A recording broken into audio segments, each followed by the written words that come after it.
नमस्कार दोस्तों, स्वागत है आप सभी का आपके अपने YouTube चैनल लर्निंग मातृभाषा हिंदी में। तो दोस्तों, आज हम लेकर के आए हैं कक्षा 8वीं से जो दो पाठ्य पुस्तक है, एक वसंत दूसरी भारत की खोज। जैसे कि आप स्क्रीन पर देख रहे हैं दोस्तों, स्क्रीन पर जो आपको दिखाई दे रहा है यह भारत की खोज का पहला पाठ है।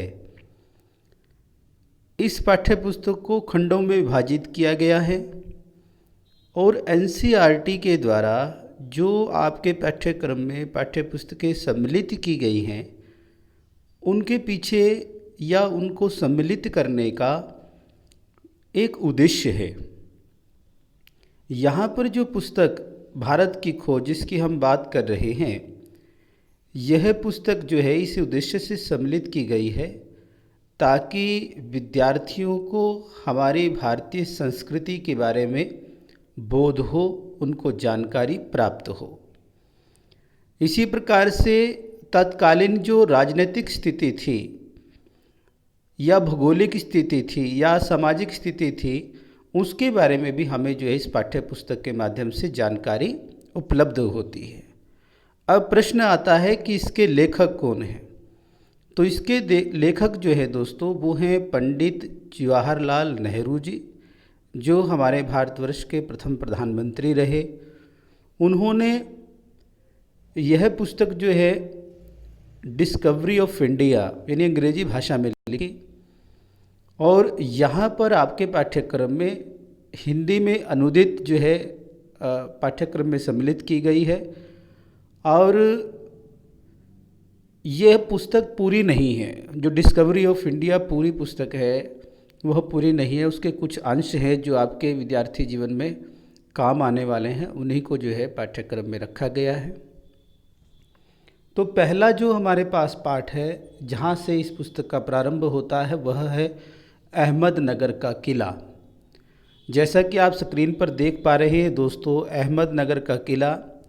अब यहाँ पर जो है लेखक जो है वो 13 अप्रैल 1944 को जो है अहमदनगर के किले में या कारावास में बंद किए गए थे। और उस कारावास में क्या उनका अनुभव रहा, कैसा वहाँ का वातावरण था, उस परिदृश्य के बारे में जो है लेखक यहाँ पर लिखते हैं, अर्थात पंडित जवाहरलाल नेहरू जी जो है वो बता रहे हैं। जैसे उन्होंने कहा कि यह मेरी 9वीं जेल यात्रा थी।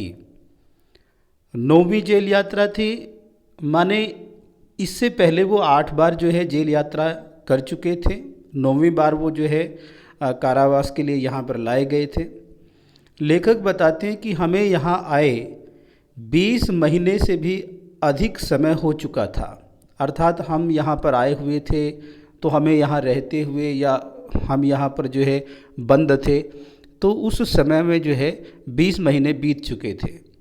अब लेखक बताता है कि जब हम यहाँ पर पहुँचे थे, अर्थात जब हमें यहाँ पर लाया गया था या बंद करने के लिए, तो उस समय अंधियारे आकाश में झिलमिलाते दूज के चांद ने हमारा स्वागत किया था। अंधियारे आकाश में का मतलब क्या है कि आकाश जो था वो अंधकारमय था, घना काला अंधकार था और उन काले अंधकार के बीच झिलमिलाता अर्थात चमकता हुआ दूज का चांद। अब दूज का चांद का मतलब क्या है, आपको पता होगा कि एक महीने में जो है 15-15 दिन को विभाजित कर रखा है। 15 दिन का कृष्ण पक्ष होता है जिसमें रातें अंधकारमय होती हैं और 15 दिन का समय जो है वो शुक्ल पक्ष का माना जाता है, जिसके अंतर्गत जो है रातें चांदनी रातें होती हैं। तो यहाँ पर क्या हुआ, अमावस्या हुई। अमावस्या के बाद फिर एकादशी होती है, द्वादशी होती है। उसी प्रकार से जो द्वादशी थी जिसको दूज यहाँ पर कहा गया है, यानी शुक्ल पक्ष का जो दूसरा दिन था, जब नया नया चांद उगता है, तो लेखक बताता है कि उस दिन ये समय था। तो यहाँ से अगली पंक्ति में कहता है, तो हमें अनुमान हो गया था कि शुक्ल पक्ष जो है वो शुरू हो चुका था।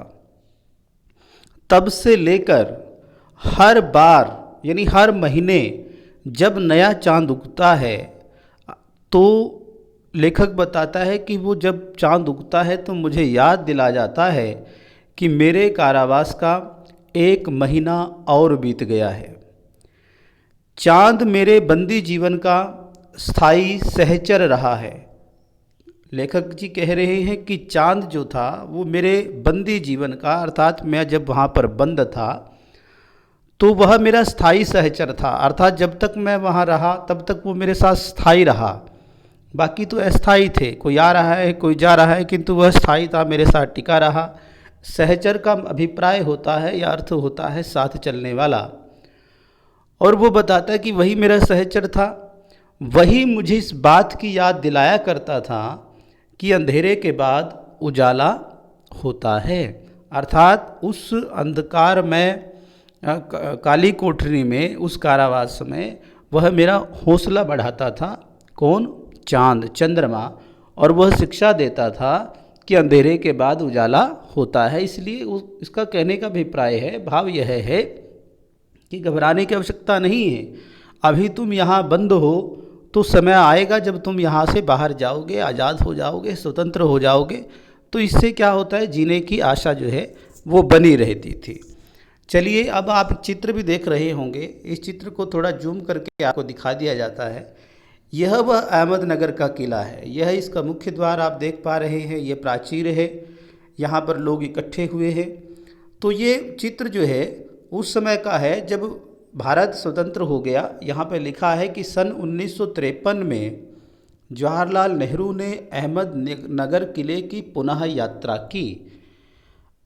अब वो प्रधानमंत्री बन गए, देश आज़ाद हो गया, तब दोबारा से दोबारा से उन्होंने इस जेल की यात्रा की, यहाँ पर आए। उस समय का ये दृश्य है। इसी के साथ साथ यहाँ पर वह दृश्य भी दिखाया गया है जहाँ पर वो रहे थे। अब ये 1953 में, 1944 में वो बंद थे, तो 1953 में जब भारत आज़ाद हुआ, प्रधानमंत्री बने, तो ये वो कक्ष था। कक्ष संख्या 8 ये लिखी हुई है। यहाँ पर आप देख पा रहे हैं पंडित जी खड़े हुए हैं, झांक रहे हैं कक्ष के भीतर। रूम नंबर 8 लिखा भी है यहाँ पर। तो यहाँ पर इसके बारे में लिखा हुआ है, अंग्रेजी भाषा में भी है, हिंदी में भी है, कि अहमदनगर किले का वह कक्ष है जहाँ 1942 से 1945 में जवाहरलाल नेहरू को रखा गया था। यहाँ पर वो बंद थे। अब दूसरा जो इसका है पहरा, इसमें ये बताता है अतीत का भार। अतीत का मतलब होता है जो बीता हुआ समय होता है, यानी भूतकाल। अब लेखक बता रहे हैं कि दूसरी जेलों की तरह यहाँ अहमदनगर के किले में भी मैंने बागवानी करना शुरू कर दिया। यानी दूसरी जेलों में भी वो कार्य किया करते थे। इससे आप यह भी समझ सकते हैं, आप सबको बोध होगा कि जो कैदी होते हैं वो जेलों में उनसे काम करवाया जाता है। तो उसी प्रकार से जो है उन्होंने भी कार्य किया, और वो कहते हैं मैंने दूसरी जेलों में भी काम किया है। तो उसी तर्ज पर या उसी के अनुसार यहाँ अहमदनगर के किले में भी मैंने जो है बागवानी करना शुरू कर दिया। बागवानी का मतलब होता है जब आप क्यारियाँ बनाते हैं, बगीचे तैयार करते हैं, उसमें फूल लगाते हैं, फूल के पौधे लगाते हैं, तो उसको बागवानी करना कहा जाता है। ये समझ सकते हैं कि एक माली का कार्य, जो माली का कार्य होता है, वो उन्होंने वहाँ पर किया। और लेखक बताते हैं कि मैं रोज़ कई घंटे, प्रतिदिन, रोज़ में नहीं प्रतिदिन, हर रोज़ कई घंटे जो है तपती धूप में भी फूलों के लिए क्यारियाँ बनाने में बिताने लगा। अब यहाँ पर कहता है कि मैं वहाँ पर फूलों की क्यारी जो है वो तैयार किया करता था, और उनमें ही मेरा अधिकतर समय बीतने लगा। अब बताता है कि मिट्टी वहाँ की जो थी वो बहुत ख़राब थी। जहाँ पर वो क्यारियाँ बनाते थे मिट्टी बहुत ख़राब थी। ख़राब मीन्स पथरीली थी, और पुराने मलबे और अवशेषों से भरी हुई थी। पुराने मलबे का मतलब होता है जो बचा हुआ सामान होता है, जैसे यहाँ पर अवशेष भी लिखा हुआ है, इससे भी यही अभिप्राय है। मलबा होता है जो टूट फूट जो बचती है मकान की, उसको मलबा कहा गया है। तो वो उसकी वजह से जो है मिट्टी बहुत ख़राब थी। लेखक कहता है कि चूँकि मैंने क्योंकि यह इतिहास स्थल है, इतिहास स्थल में यह ऐतिहासिक स्थल है, जगह है, इसलिए अतीत में इसने कई युद्ध और राजमहलों की दुर्भिसंधियाँ देखी हैं। ये कहता है कि ऐतिहासिक स्थान है, इसलिए यहाँ पर अतीत में बहुत सारे युद्ध हुए हैं। राजमहलों की अर्थात जो राजाओं ने यहाँ पर शासन किया, उन राजाओं की दुर्भिसंधियाँ हुई, वो इन्होंने देखी हैं। यहाँ का इतिहास बहुत पुराना नहीं है। लेखक बता रही हैं कि यहाँ का यानी अहमदनगर के किले का इतिहास ज़्यादा पुराना नहीं है। घटनाओं की दृष्टि से इसकी कोई विशेष अहमियत भी नहीं है। यदि हम घटनाओं पर भी दृष्टिपात करें, दृष्टि डालें, तो हमें पता चलेगा कि ये ज़्यादा महत्वपूर्ण नहीं है, ज़्यादा अहमियत नहीं रखता है। लेकिन लेखक जो है वो कहते हैं पर इससे जुड़ी एक घटना है जो आज भी उनको याद आ जाती है। यह घटना किसकी है? एक चांद बीबी नाम की एक सुंदर महिला की है। किसकी है ये घटना? चांद बीबी नाम की एक सुंदर महिला थी, एक बड़ी सुंदर महिला थी जिसका नाम था चांद बीबी। उसके साहस की कहानी है, उसकी वीरता की कहानी है। और उसने क्या किया? जिसने इस किले की रक्षा के लिए, उस चांद बीबी ने इस अहमदनगर के किले की रक्षा के लिए अकबर की जो विशाल सेना थी, शाही सेना थी, उसके विरुद्ध उसने विरोध किया और हाथ में तलवार उठाकर अपनी सेना का नेतृत्व किया। अपनी सेना का उत्तरदायित्व उसने संभाला। पर अंत में उसके साथ हुआ क्या? उसकी हत्या यानी चांद बीबी की जो हत्या थी उसके अपने ही एक आदमी के हाथों हो गई कि कोई गद्दार था, उसने जो है उसको मार दिया। अब आगे वो जो है वर्णन करते हुए कहता है कि खुदाई के दौरान हमें ज़मीन की सतह के बहुत नीचे दबे हुए प्राचीन दीवारों के हिस्से और कुछ गुंबदों और इमारतों के ऊपरी हिस्से मिले।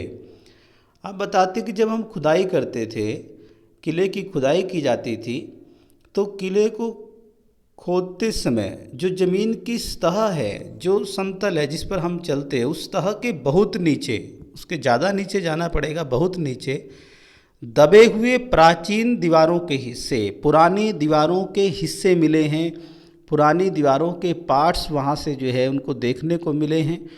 कुछ गुंबद होता है, आपने देखा होगा, मंदिर देखे होंगे आपने, शिवालय देखे होंगे। शिवालय में जो शिवालय होता है उसका जो ऊपरी हिस्सा होता है वो गोलाकार होता है, जिसको गुंबद कहा जाता है। तो इस प्रकार के गुंबद और इमारतों के जो ऊपरी हिस्से जो है उस खुदाई में मिले। अब लेखक जी कहते हैं कि हम बहुत दूर तक नहीं जा सके। दूर तक का मतलब लंबी यात्रा से नहीं है, दूर तक का मतलब यहाँ गहराई से है।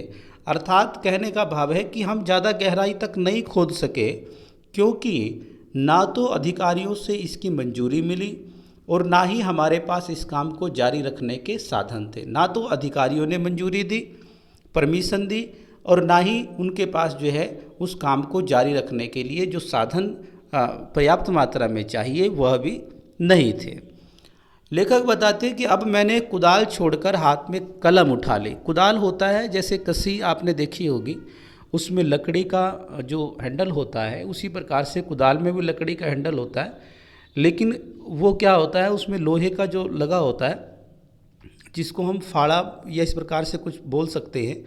तो वो दो मुँहा होता है, यानी उसके दो मुँह होते हैं, दोनों तरफ से, एक तरफ नुकीला होता है और एक तरफ से थोड़ा सा जो है जिसको हम ये 4 से 5 इंच जो है, 7 इंच जो है वो चौड़ा होता है और तेज होता है काफ़ी।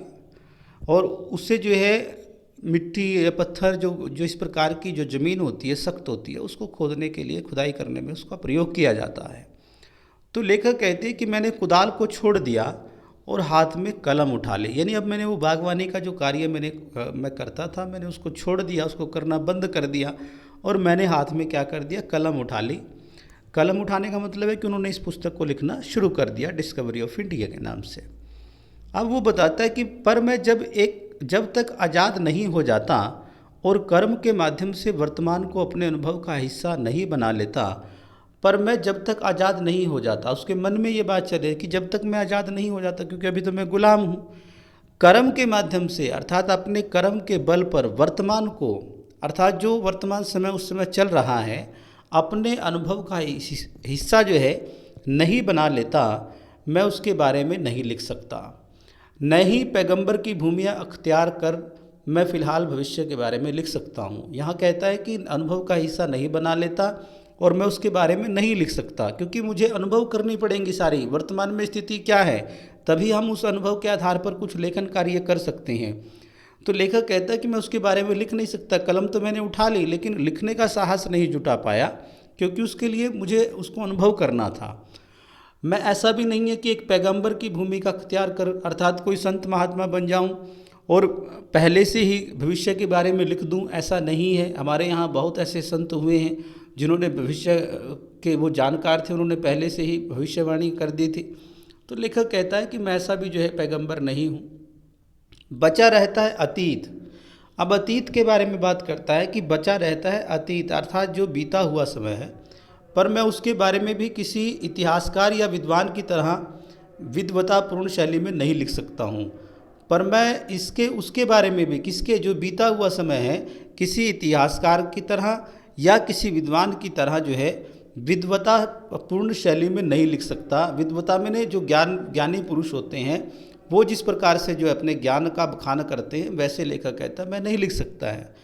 मैं पहले की तरह अपने आज के विचारों और क्रियाकलापों के साथ संबंध स्थापित करके ही, मैं पहले की तरह अपने आज के जो मेरे विचार हैं और जो मेरे क्रियाकलाप हैं, जो मेरे द्वारा किए गए जो कार्य हैं, उन दोनों के बीच में मैं संबंध स्थापित करके ही उसके बारे में कुछ लिख सकता हूँ। तो उसके बारे में लेखक कहता है कि मैं उसके बारे में जो है कुछ लिख सकता हूँ। तो गेटे ने एक बार कहा था कि इस तरह का इतिहास लेखन अतीत के भारी बोझ से एक सीमा तक राहत दिलाता है। गेटे कोई विद्वान था, इतिहासकार था, उसने कहा था यदि हम इस प्रकार का कोई इतिहास लिखते हैं जिससे लेखक बचना चाहता है, तो वो क्या करता है, इतिहास लेखन अतीत के भारी बोझ से एक सीमा तक राहत दिलाता है। तो यहाँ तक आज का हमारा विषय रहेगा, बाकी का हिस्सा हम अगली क्लास में पढ़ेंगे।